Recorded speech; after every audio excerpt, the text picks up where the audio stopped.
Cuba le regala, sí, a Rusia, aunque sea en usufructo, por 30 años, le regala tierras y va a permitirle sacar los productos sin impuestos, así como conceder también que saquen las ganancias en divisa. Esto más toda la colaboración diplomática que hemos visto, la colaboración militar, a 90 millas de los Estados Unidos, mientras que a 6.000 millas de distancia, allá en Japón, el presidente Biden y los presidentes del G7 hablan de la retórica nuclear de Moscú. Los dos escenarios, recordemos, de crisis atómica de origen militar de la historia han sido Japón con Hiroshima y Nagasaki, Hiroshima donde están ahora, esta última ciudad sede de la cumbre, y Cuba con la crisis de los misiles del año 62. Hemos convocado a Manolo González Moscote, analista político internacional, que fue corresponsal de CNN, ¿no? Durante muchos años en Moscú, ¿no? Y que además habla ruso perfectamente, ha colaborado con nosotros para que nos ayude a entender un poco la psicología por dentro. ¿Cómo estás, tocayo? Hombre, para mí es un gusto estar aquí de nuevo con ustedes. Muy bien, muy bien. Tenemos a Octavio Pérez, coronel retirado del Ejército de los Estados Unidos, con su diario de guerra. Gracias por estar acá. Muy buenas noches, muchas gracias de nuevo.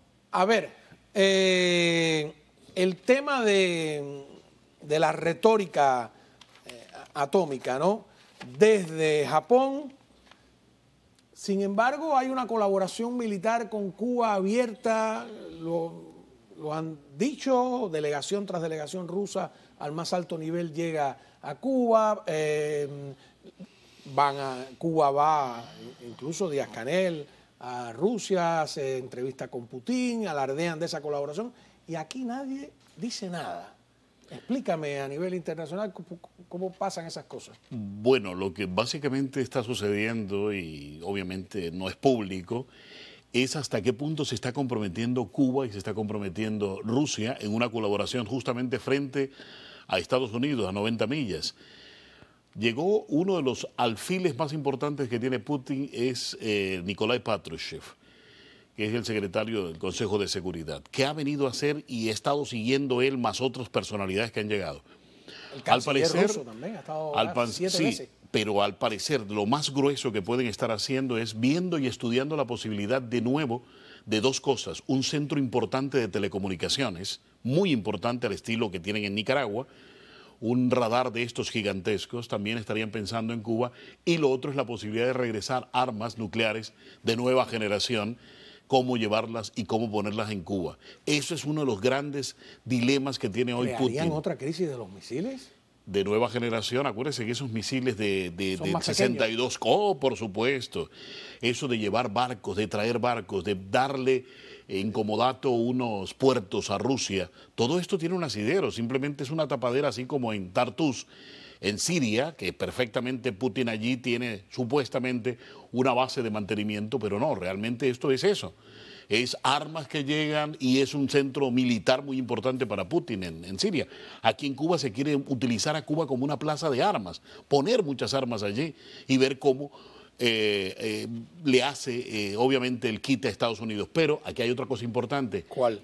Rusia, en este momento, tiene una crisis económica mortal, brutal.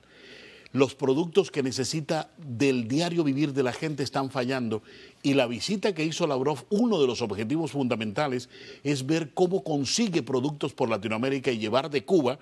Acuérdate que la gente no lo sabía, Cuba era uno de los grandes productores de papaya, de cítricos, y todos esos se iban al CAME, a todos los que eran países miembros del CAME. Ayuda Mutua Económica de la era soviética. De la era soviética, se iban.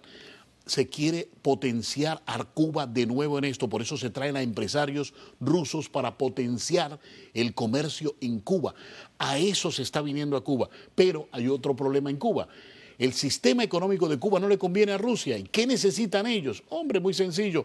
Miren, vamos a cambiar el sistema comunista, socialista, que esto no funciona. Vamos a hacer una especie de economía de mercado. Vamos a hacer una economía al estilo Vietnam. O sea, comunismo, socialismo, lo que usted quiera. Pero necesitamos que el capitalismo florezca y nos deje atraer nuestros empresarios. Están haciendo eso. Mira, Alexander Govatir, creo que es como se llama, que es representante de una empresa de agricultura rusa, habla de invertir en la industria del azúcar, invertir ellos los rusos. Veamos ahí lo que está diciendo. Adelante. Fue un acuerdo de Cooperación para el Desarrollo.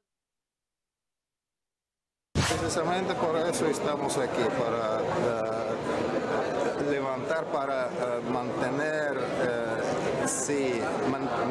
la industria azucarera, porque eso sí tiene potencial. Cuba es conocida como un país de productor de azúcar y por eso es un productor tradicional. Hace tiempo fue uno de los principales en el mercado internacional y yo creo que paulatinamente con ese trabajo conjunto podemos aumentar los niveles de producción. Ellos dicen que van a coger Central Uruguay en Santo Espíritu y sacar 150.000 toneladas anualmente.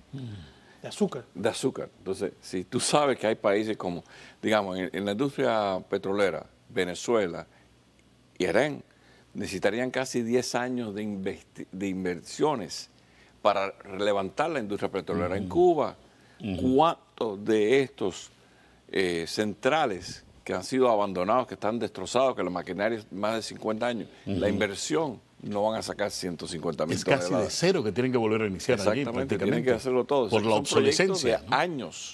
Proyectos de años. Están hablando de la playa de Taraná, están hablando de hacer una planta metalúrgica, o sea, son un sinnúmero de proyectos, que es lo que te está diciendo Manolo, que están buscando fuentes, y esto lo han hecho en Vietnam, lo han hecho en varios países, Bangladesh, o sea, que ellos lo hacen en todas partes del mundo. Eso es algo que debe estar dando Cuba a cambio de, y ahí es donde queda el agujero negro, pero lo que dice Manolo González Moscote, que como digo, tiene una larga experiencia de haber vivido en Rusia y como corresponsal, de que se atreverían a trasladar armas nucleares, ya como con la experiencia militar suya.